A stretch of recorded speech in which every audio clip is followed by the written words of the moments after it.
moo ñu woon ginnaaw Zo bu Caaroy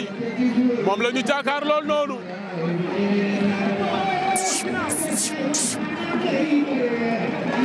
arbitre baa ngi wax ak moom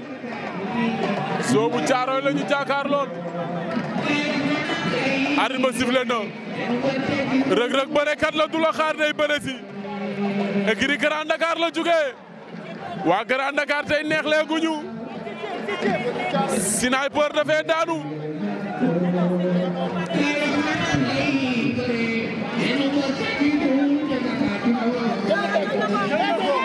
potin na ko day dem ak moom bërekat la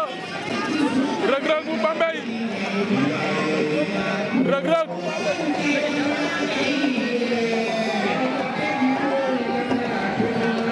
Reug Reug a ngi noonu jàpp na ba mu dëgër bërekat la day bëre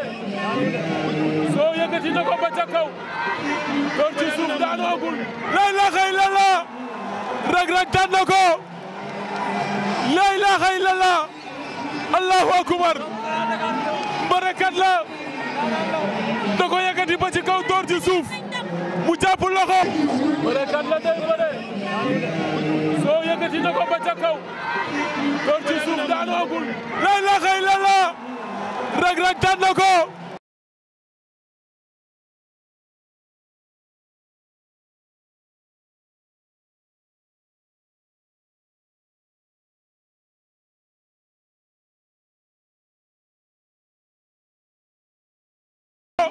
daal di mbot yëgali ko gone Grand Dakar gi Bambey la jógee waa ndondo la ko ngeen mu indi ko Reug Reug lay wuyoo bërekat la ay bëre jinne laa fi gis ay bëre jinne